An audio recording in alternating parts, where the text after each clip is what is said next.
Doctor Babasaheb Ambedkar open university.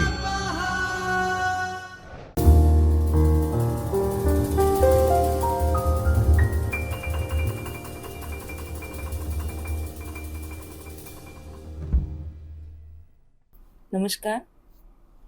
Welcome to Dr. Babasaheb Ambedkar Open University. I am Dr. Preeti Basir. Welcome you in the lecture series of Master of Science Information Technology program for the subject MCIT 103 Internet and Web Designing. We will be studying, we are studying Block 1 Unit 3. It is all about the web server and its protocol. In the previous session, we had discussed about what is web server, what are its type, what is domain name server, what are the functions of the domain name server. We also have discussed about the different protocol, web protocol, that is HTTP protocol. Right? The rest of protocol will be discussing in this lecture. Right? The next protocol, it is TCP/IP, Transmission Control and Internet Protocol. It is basically a group of protocol which is basically used to connect the various computer over the internet. And with this protocol, one can be communicate with each other. TCP/IP basically specifies the data transfer on the internet through the end-to-end communications. This TCP/IP protocol basically divides the data into the different packets, and this packet will be sent over the network. And if there is any failure encounter, right, so the TCP/IP protocol, it recurs automatically and it makes the system more reliable. Right? So this is all about the TCP/IP protocol. Basically this contains two important components. The first one, that is the TCP, and the second component, it is the IP. What is the role of TCP? It converts the message into the packets, and this packet will be transmitted over the internet, and one by one all these packets are accessed through the internet, right, over the network, right, and finally they are reassembled at the recipient side, and the recipient will be able to read this packet. So TCP converts the packet converts the data into the different bunches of the packets, right. Not entire the message will be sent. On packet by packet, information will be sent over the internet. Next, what is the role of IP? The IP protocol, it finds a path. It finds a path to which this data will be sent to the receiver. Right? Basically, there are so many routes are available.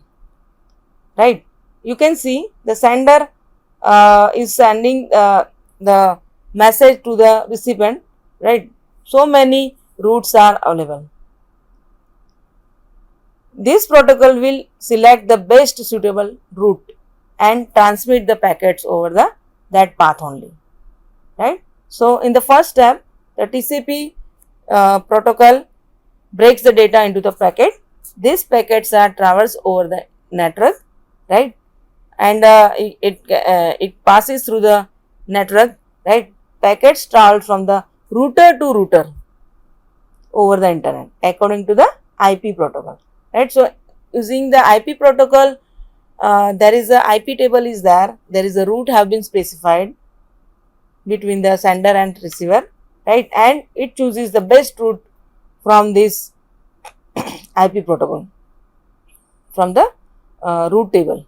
Now, and after that, at the end of delivery, this TCP protocol reassembles all this packet and finally it converts into the original message, right? After basically we are receiving the data in the form of packets. So what the TCP will do, it will reassemble all this packet according to its order, right? And finally the original message will be constructed and the recipient can be able to see that message. Now we'll see the what are the features of TCP/IP. TCP/IP is basically multi-vendor support. What is multi-vendor support? It supports hardware and software, right? The TCP/IP can supports any kind of hardware. It can work on any kind of hardware or it can work on any software vendor. Interoperability. The second feature is interoperability, means it can be able to work in heterogeneous network. Heterogeneous means there are many computers are connected over the internet. Some machines are working on Unix, some are working on Macintosh and some are working on Windows, even though it can be able to work using TCP/IP protocol, right? So if the user who is using the Linux machine can download the file from the Windows machine, right, with the use of TCP/IP protocol, and this interoperability is supported by the TCP/IP. Then it also supports the logical addressing.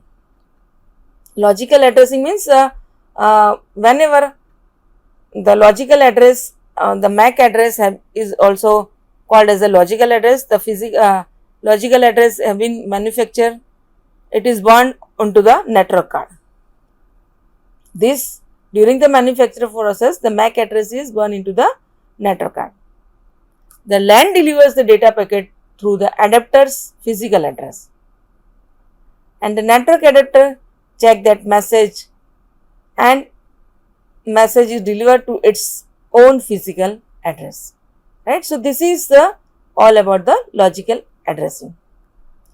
Next one is the refutability. Refutability means a router can read the logical addresses information and send the packet to its receiver. The TCP/IP protocol is routable protocol. Due to this characteristic, data can move from one place to another place. Then name resolution. TCP/IP provides user-friendly names which are very easy to remember, right? We cannot remember each and every IP addresses. It also provides the user-friendly names. This can be easily understandable and we can remember it, right? So these are the features of the TCP/IP protocol. The next one protocol, that is a FTP, we called as a file transfer protocol. The file transfer protocol is basically used to transfer the file over the internet. There are two fundamental principle over here, or process over here, that is called as a downloading and uploading. What do you mean by downloading? Downloading means we are downloading, we are receiving the files from the file server, that is called as a downloading, and we are what do you mean by uploading? We are sending the file over the internet to the file server, it is called as a uploading, right? So you must have come across these terms while we are using the internet, right? So many websites. So if you want to download, you can download the file from the internet, right? Some PDF and video files and images also, right? But this is only possible with the use of FTP server, file FTP protocol, that is called a file transfer protocol. For transferring file, the files are stored at the file server only, right. Now, what are the features of the FTP? It provides the security which are hold that at the file server, right. It provides the security of the files, right. So, nobody outside or unauthenticated user can be able to download that file. Only public file will be accessible to all. So, FTP provides the good security to the computer network so that there are less chances of getting the data lost. FTP also provides the password protect for the storage location, right. So, the one of the most important feature of the FTP, that is the security. Then second feature is user access control. Due to security and privacy reason, the access to be limited to the very few number of people. Only specific people can be able to access that file, right. Such kind of policies can be provided by the FTP protocol, right. So, FTP provides the facility to allow the access to the file to the specific people only, right. So, these are the most important features of the FTP. The first one, that is security and the user access control. The next one protocol, that is called as a simple mail transfer protocol. We call it as a SMTP. This SMTP protocol is basically used to for sending and the receiving mail, right. Generally, we are using different mail services, Gmail, Outlook, Yahoo mail services. All this for accessing the mail for sending the mail. All these are working on SMTP protocol. In this figure, you can see the client is connected with the mail server. They can be able to access. Client can be able to send the mail, can be able to receive the mail using the SMTP server,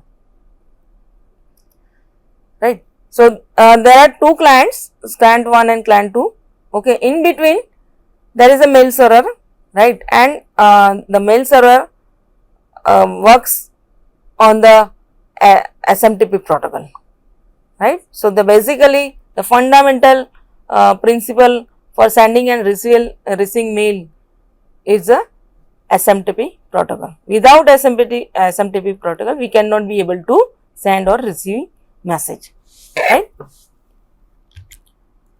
There are two stages of the communication between the sender and receive. The first one is the sending mail and the second one is the receiving mail. Sending mail means we can send the mails to the any user, right, by specifying the user email ID, right. So, we can access, we can send the mail using the SMTP protocol. Through SMTP protocol, the mail is sent in a series of request and receive between the client. Second stage is receiving mail. The mail is checked by the user agent at the server side. If there is any information, that information will be sent to that user only, okay. So, in a body part, there is a mail structure, and the first text box we have to specify the recipient address. In the second text box, we have to specify the CC, copy to that mail. In third, we have to specify, third text box we have to specify the subject, what is the subject of the mail, what is the objective of the mail, and the main portion is the body of the mail, right, that is the content. Once the mail is sent, the mail will be delivered to the particular the recipient which has been mentioned over that, and the information which has been written in the body part will be sent to the user, okay. Now, there are also features of the SMTP, the first one feature that is called as a mail relaying. Due to mail relaying, the mail can be transferred from one server to another server, right. So, this is the one of the most important feature, right. Mail relaying, using this feature, mail is transferred from one server to the another server. Second one is the mail forwarding, right. So, SMTP provides the feature of forwarding the mails. We can forward the mails which has been already received from the different users, right. Okay. So, we can forward the mails. So, this is one of the features of SMTP. That the third one, that is tuning. Through the SMTP, the sender of mail and the receiver of the mail can change their rules.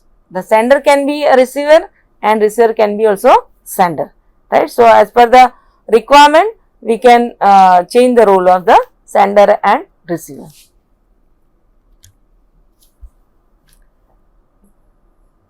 The next one, that is the Internet Message Access Protocol, IMAP. We abbreviate it as a IMAP, Internet Message Access Protocol. It works in the application layer. Basically, this IMAP is used to retrieve email messages, right. And for retrieving email messages from the mail server, it makes the TCP/IP connections, right. So, without this IMAP, we cannot receive the mail, right. It is used by the email client to retrieve the email messages. Okay. Now, there are some of the characteristics of IMAP. It supports online or offline modes of the operation, right. So, if mail client is offline, even though they will be able to access can be able to receive the mails, right. It also allows the multiple client to manage the same mailbox. One can manage the multiple accounts, right, on the client, right. Okay. We can maintain Yahoo Mail, we can also maintain the Gmail, we can also maintain the this Outlook also, right. Each make their own changes to the mailbox that will show in other devices connected to the same mailbox. IMAP is basically faster. IMAP accounts can keep better track of read, unread and deleted messages, right. With the use of this protocol, we can be able to track the messages, right. What is the status, whether it has been read or unread or whether it is deleted or not. The most important implementation of IMAP supports the multiple login. Yes, it supports the multiple logins, right. So, simultaneously user can be able to access the mails from the if he has multiple accounts on different mail server, right. For example, Gmail, even though Gmail can be configured, he can also configure Yahoo Mail, he can also configure Rediff Mail or Hotmail. Multiple mails can be configured. It is the most prevalent and internet standard protocol for email retrieval, right. So, right now the all mail at present we have different multiple clients. It is supported by the IMAP, right. So, the virtually all model email client and server support the both, right. The next one, that is the POP3, Post Office Protocol. It provides the end user ability to fetch and receive the email. It is built into the most popular email products such as Eudora and Outlook Access. It is a standard protocol is built into the Netscape and Microsoft Internet Explorer browser. This protocol is inbuilt there in these two browsers. It is mainly designed to delete the mail on the server as soon as the user has downloaded. So, as soon as the user has downloaded the mail, uh, one can delete the mail from that server using POP3 protocol. The some implementation of POP3 allows the user or administrator to specify the mail should be saved for period of time. One can save the mails, right, over the server for some specific period of time, right. So, it is primarily protocol behind the email communication, right. So, POP3 is most important protocol. Basically, it is used to retrieve the mails from the on the mail client.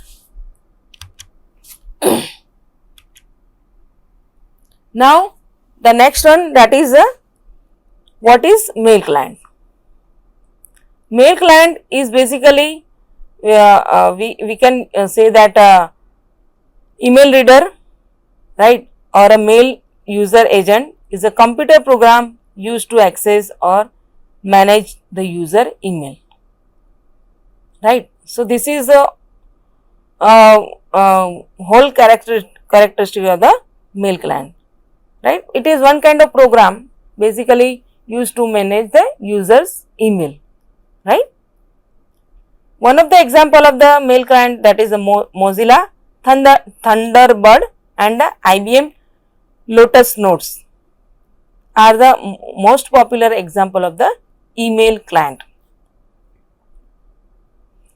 Mail client can be also used to configure the multiple email addresses from the different mail service provided.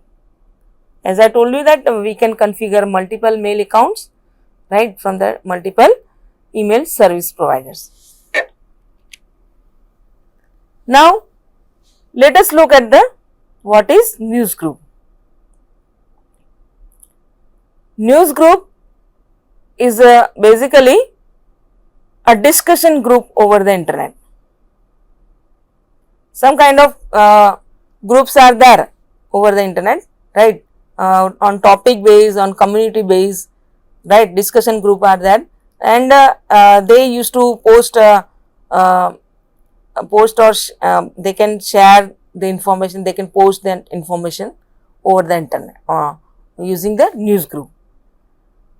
This news group is a part of Usenet. It was been introduced in 1979, right. So, it is one kind of discussion group in which one can share their ideas, one can specify, can ask the questions. We can organize news group into different categories and subcategories. It is similar to the blogs, but usually has more questions and answer, right. We can send multiple questions, so many questions, right. While in case of blog, we can have some specific limits to mention the questions, right.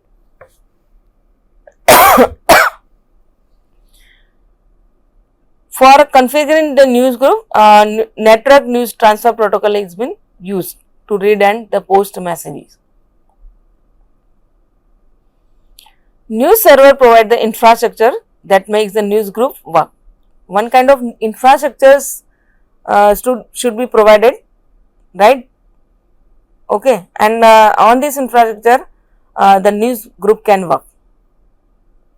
Each news server has specific software that maintains the files for each and every news group serviced by the server, right. So, community based news group is there, right, and accordingly the one can post the query, one can post the questions, right, and share the ideas over the this news group, and there is a maintenance of the different files by the different community, right, by this news server. So, in order to read the news, there is a news reader is there. Using the news reader, we can view and the the messages, and we can post the messages, right? Some news group is moderated by designated person, right? Some authorized person has been appointed to operate this news group, right? And his role is to decide which kind of news to be posted in this news group, right?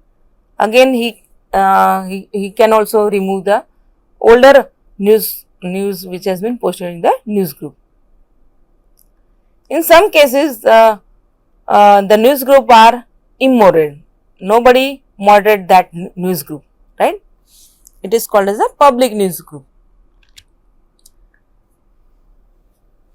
So today we have completed unit 3 of block 1, web server and its protocol. Thank you very much. स्वाध्यायः